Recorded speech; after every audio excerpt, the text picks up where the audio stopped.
Local presentation of Read About It is made possible in part by a grant from Cox Communications of Oklahoma City, proud sponsor of this effort to promote reading, education, and literacy in our community. The following public service program is brought to you by the Metropolitan Library System.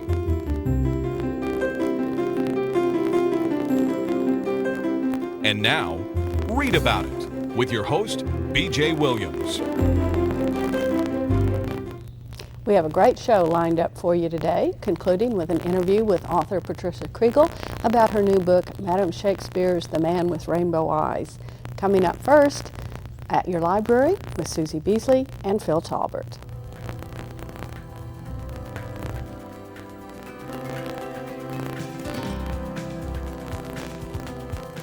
Phil, tell us a little bit about the video that you brought here today, Skateboarding the Basics. Well, this is from zero to heroes, part of a series that's trying to get underway here on skateboarding basics, narrated by Mike Ogas, a well-known skateboard expert, and he has several other well-known skateboarders in there as well. It's a very upbeat, with a lot of modern music in there in the background.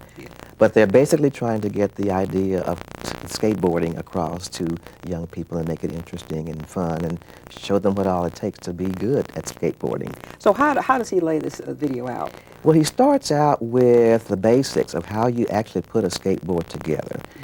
Finding the right size skateboard for you, and your size and everything, and also getting what's called a truck that you put the wheels on and how to attach all of that.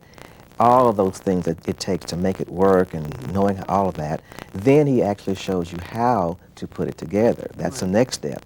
Then he goes into the safety procedures, wearing a helmet, having all the pads that you need, and being prepared to fall. There's a lot of falling going on when you're doing skateboarding, and he makes it very clear. He does a lot of it himself in the demonstration. But there are certain ways you can fall and you Right, can get injured. that's right, and that's why he goes into that safety part of the video, because he gives you a chance to see the proper way to fall. And he has young people also, little kids doing some of these demonstrations. Demonstrations. Now, one other thing that you had mentioned about this, that he comes on really upbeat. They've got the music there, so the targeted audience is basically going to be young people. Yes, but it's definitely. also to reassure parents that skateboarding can be a safe sport. Yes, and that's where the safety part comes in. And then he shows you and talks about the whole vocabulary that you have to know, all these different tricks and these different routines and things. Yeah, like the ollie and the 180 Right, ollie. and starting out just pushing off and making those first little steps, and then he goes into the more involved things and how you do them. I mean, oh yes, and then there's skateboarding etiquette in the parks and etiquette on the streets and all that kind of thing too. He points some of those things out too and makes it really, really and fun. It sounds like a really positive video, and I know that it is also sponsored by the International Girls Skateboarding Association, so skateboarding is not just a gender-specific type sport. So what other sport videos do we have in the system? What are the resources? Oh, we've got lots of things on sports, everything from cheerleading, if you want to call that a sport, to weightlifting and how to do baseball, soccer, very important things on soccer out there. And of course, there'll be things on chess and other activities as well. And we have books on skateboarding. Yes. Phil, we really appreciate you coming and sharing with us, hey, Skateboarding Basics, Volume 1 with Michael Ogas. This is available at your local library and perhaps your local video store. And we'll see you next time. Thank you, Phil. Thank you. Hi, I'm Donna Morris, Executive Director of your Metropolitan Library System. You know, experts tell us it's never too early to begin reading to a child. If you spend just 20 minutes a day reading to a child, you're not only building a bond that lasts a lifetime, but you're helping that child to prepare to learn how to read. Visit us at the Metropolitan Library System and let us help you select just the right books for you and your family. And be sure and visit our website at www.metrolibrary.org. With me now is Doug Benton, and Doug, I'm going to tell you about some more science fiction that I've been reading. Go for it. This is an author definitely new to me. His name is S.M. Sterling, and he has written, or the most recent that I have read is a 3-book series. It comes under the category of alternate history, and it starts out with Island in the Sea of Time. He takes the island of Nantucket, just before the tourist season starts, so we don't have a whole lot of tourists on the island yet. Throw in one sailing Coast Guard ship and transport them back 3,000 years to the Bronze Age. Oh. And then sit back and watch what happens. Yeah. One of the interesting things I enjoy in alternate history, and I think Sterling does this very well, is sit down and actually think what would happen to people used to air conditioning, used to twice weekly deliveries of groceries, and that, what are you going to do in the Bronze Age? There aren't any farms on Nantucket today. All their food is brought in from the mainland. Their electricity, I think, was also brought in as well. How are they even going to survive? Because most of us think, oh, well, you know, 21st century people, I mean, we'll just roll over those Bronze Agers. Yeah. Well, No. No. But no telephones. No, Wouldn't that be great? Oh, yeah. Yeah. And no TV. Well, one of the characters, the commander of the Coast Guard ship that gets drawn into whatever transported them back, says that it was almost worth it that she never had to hear hip hop again. So, because the batteries quickly ran down on everybody's CD player. But they are faced with, first of all, simply surviving that first year, and they quickly realize that they don't have enough population to live very long. They end up sailing, the Coast Guard ship was a sailing ship, so no problems about fuel, sailing to Bronze Age England to see if they can't get some iron ore and food to start with.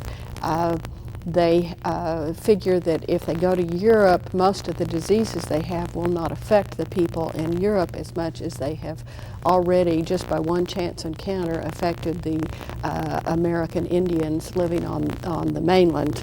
And they end up depopulating most of the North American coast simply because of colds, killing people that are not used to them. So they go to England. Well, Sterling knows how to throw in villains. I mean, villains. Evil incarnate. There's a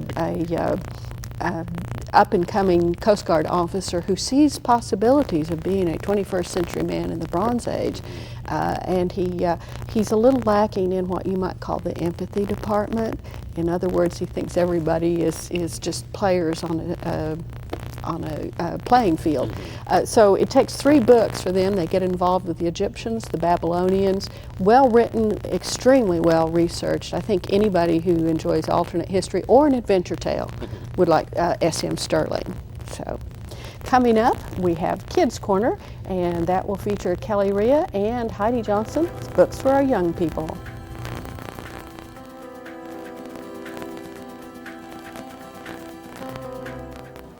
Hi, we have a great story today. Heidi Johnson's brought it from Tech Processing.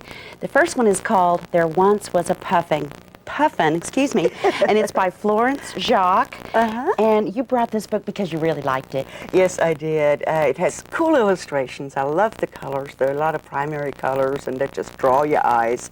But also this poor little puffin. He lived on his island, and you know, he caught fishes, and that's what he ate for breakfast, for lunch, for supper. And he was very sad because he had no friends to play with. And one day, finally, the fishes approached him and he said, "Hey, instead of eating us, we could be your friends."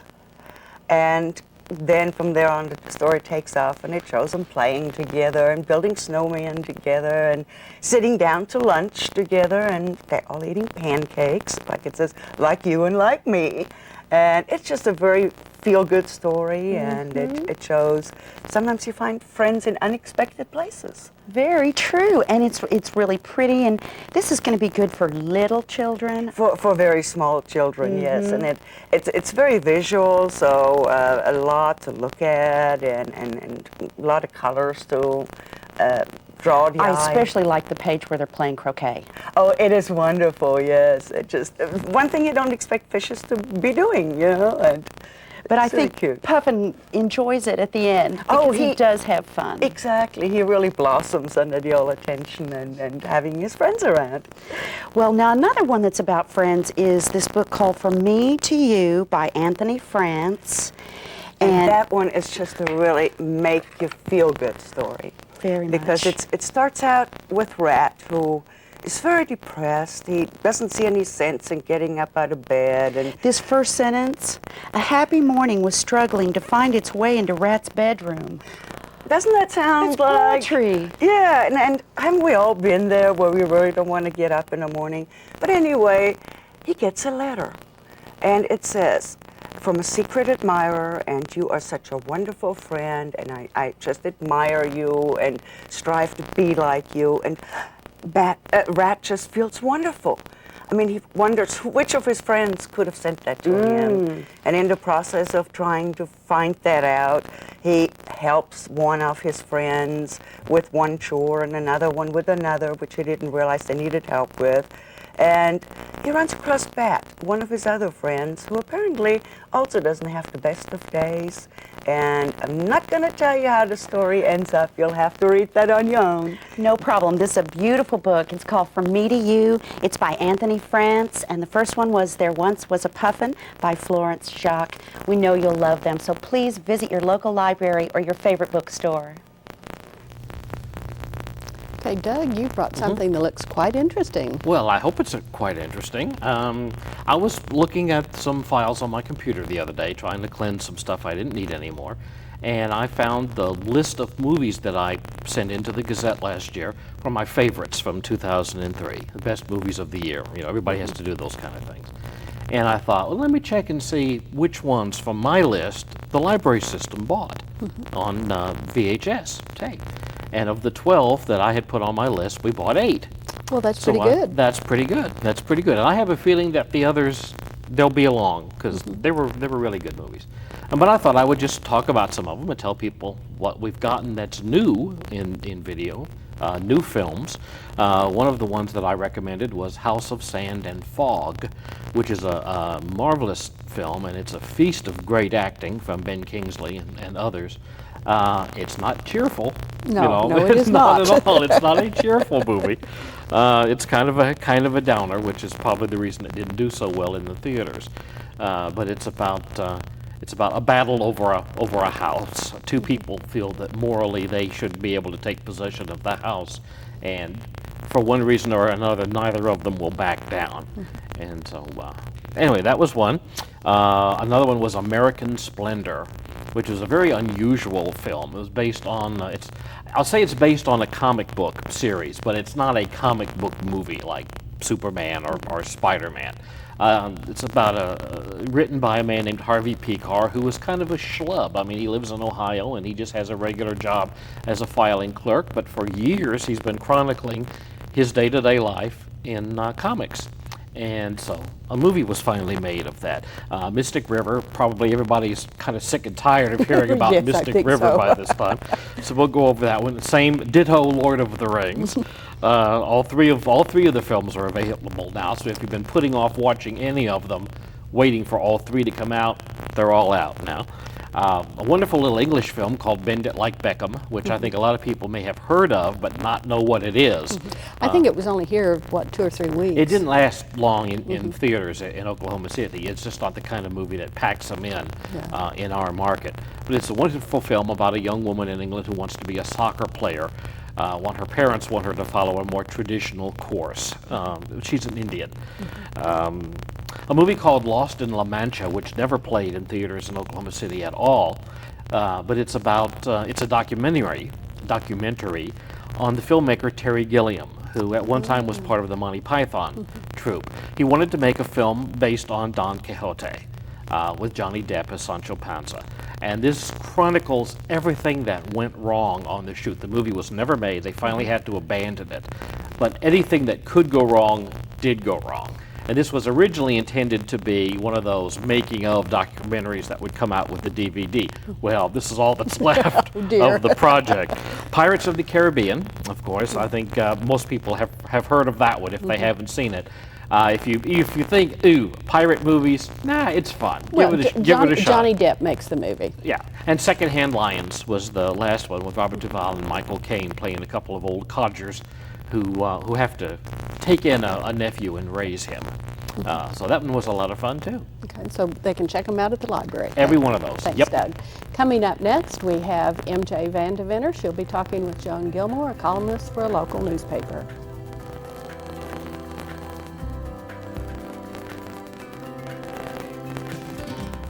Joan, so glad to have you back again on Read About It. Well, you're nice to have me back.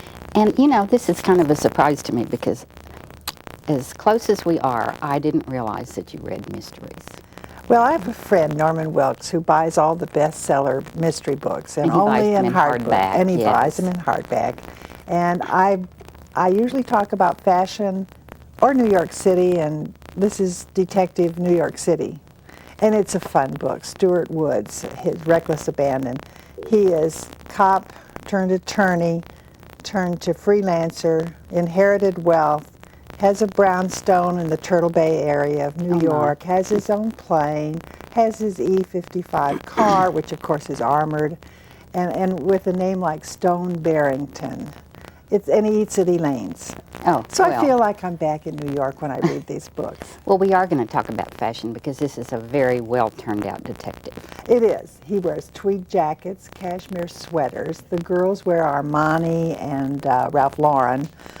Not my thing necessarily, but it probably looks good on them. And it's just a hoot to read it. So what is the theme of the book? Well, What's the mystery that he's solving? Well, he ran into a police lady, of course, who has a dog, and she's in Florida, and then she comes up there to hunt up a man named Trini Rodriguez, of course, who she thinks killed somebody. But actually he's involved with the Arabs, terrorists. And so they have to get in his plane and fly around the country to try and find this Trini that she wants to take back to Florida and charge. Except the CIA wants to keep him in New York City because he's a witness protection person. He's going to testify against it. Well, it's just a hoot. Well, it sounds like it. And they spend a lot of time at Elaine's with 3-to-1 martinis or 18-year-old scotch talking about what they're going to do next. It's pure escape. It is pure escape, and I just kind of chuckle when I read it. And you're loving reading it. I love reading it. He's written, I think, 27 books already and a memoir, which I didn't bother to read. And one of the most interesting things is at the very back of the book where he says, don't write me a letter. It takes 3 to 6 months to get it, and by then it's out of date. You can email me. No attachments. Don't send me any story ideas.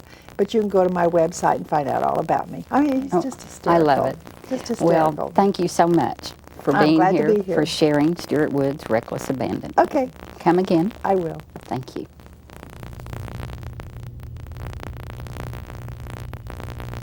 With me now is Patricia Kriegel. She's a local author, and she has just written a book called Madam Shakespeare's The Man with Rainbow Eyes. And this is kind of an unusual sort of book, isn't it, Patricia? Yes, it is.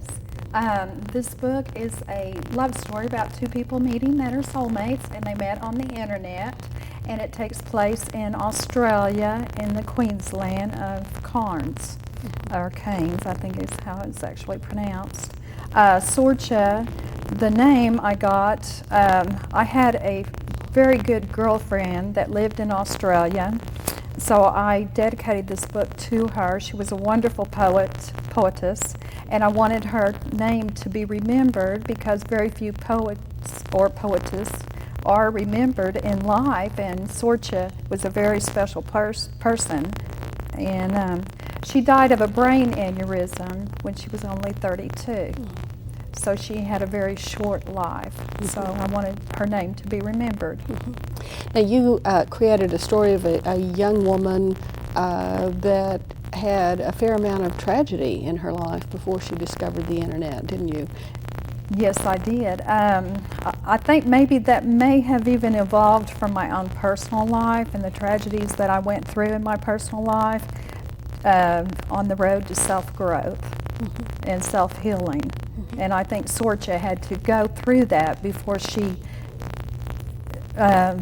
before her life came to a full circle where she would be ready when she did meet her soulmate. Now, the story is not the entire book. There are a number of poems, can we call them, at the end of the book. Were those written along with the book, or were they something that you already had written and you added to it? They were actually written as I was writing the book. And they're sort of love poetry, I think Yes. you could call it. It's a sort of stream of consciousness writing. Is that what you call it? Yes. So, did you write them to the young man in the book, or did you have somebody else in mind when you were writing those? I think I probably had someone else in mind when I was writing them. And they're all pretty much written from the woman's point of view, aren't they? Most of them. Most of them are, but I think some are written with the man's point of view as well, as far as when he sees and meets Sorcha, how he feels and stuff. I tried to capture that, but I'm not a man, so I tried to do as best as I could. Right. Now, most of the interplay between your two characters actually takes place on the internet. Is this something that you have a lot of experience with? I did some research on AmericanSingles.com to actually get this going, and the people that I actually met on the internet, and there are nice people out there on the internet, but I would advise everyone to be very cautious, especially if you go meet someone. Make sure that you park close to the building and make sure that you meet in public places. So, Sorcha sort of jumped in at the deep end in a way. She had a lot of hesitation because she did have a fair amount of tragedy in her life, but it did also seem to be a very compelling kind of attraction that the two had for each other. I think it brought them together even more so because they were both poets, and they both could express themselves through their poetry. And she could see the inner Sterling, the male character, how he really was. And I think that through a person's writing, that it identifies who that person is on the inside. Now, they met in a chat room for poetry, as opposed to, Sorcha didn't go on the internet looking for someone. Right. She was just wanting to share her poetry and learn about other people's as well. Right. And have you participated in chat rooms like that?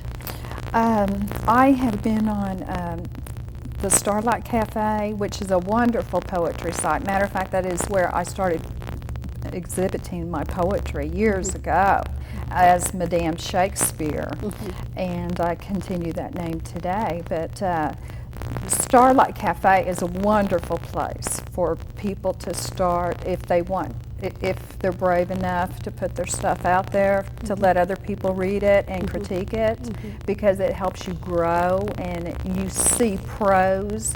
You've got everyone out there. Now, if somebody was not comfortable showing their things, they could still participate, or at least go in and read other people's work as well. So this might be a way for people to work up a little bit of courage. Oh, yes, and we have challenge rights sometimes. They'll email me and say, okay, you have to get involved in this. We're having a 10-word challenge poem, you know, and they'll list like 10 words, and then you'll have to make a poem out of those, with all those words in that poem. So it can be fun. It's kind of like playing crossword puzzles or So I imagine you've met some pretty neat people through that. Have you been able to extend your friendship beyond the internet itself with any of these people? Yes, I have. We started prayer groups and stuff, praying for people over the internet that where family members have had surgeries or they need immediate prayer or something. we'll start a prayer chain going or something. Now you do other things besides write books. I believe you make some lovely soaps, don't you? Yes, I do. I started Madame Shakespeare's product line, and I make, I'll call it medieval soaps. I actually make 14 different soaps. I have Medicine Woman's Mystery Cure-All. That's good for snake bites, insect bites, or whatever ails you. And I have Wooey Now's Lavender. Lavender was great. It was used back during World War I. They even used it for gunshot wounds. And I have Blue Moon's Foot Remedy for sore feet that's made with sand and vegetable fat and olive oils, and it exfoliates and smooths your feet all at the same time. It makes your feet feel like baby skin. So, and I make Castle soap, and I make cold processed soaps and hand milled. Well, that keeps you kind of busy. Do you still have time to write? I always find time to write. Right now I have been concentrating on the political side of things, the election, helping with that, writing political point of views and political poetry, prose, and getting a lot of response from that. Oh, I'll bet you have. Well, I hope you come back when you have another book published, and I want to thank you very much for sharing with us Madam Shakespeare's The Man with Rainbow Eyes. Thank you for having me. Can I mention one more thing? Very, very briefly. Okay. My niece made this dress, and she made it by hand, and instead of it being seamed, she burnt the edges, and this is a medieval dress. So I just kind of wanted to introduce it. It's made by Lady Eve in Dallas. Okay. Thank you very much, Patricia. Thank you. I know it is wet, and the sun is not sunny. Hi, my name is Jose Jimenez of your Metropolitan Library Commission. You know, most experts tell us that if you just spend 20 minutes a day reading to your child, you're not only building a bond that lasts a lifetime, but you're also preparing that child to learn how to read. Check with the experts at your Metropolitan Library for suggestions on just the right books for you and your family. And visit us at our website at www.metrolibrary.org.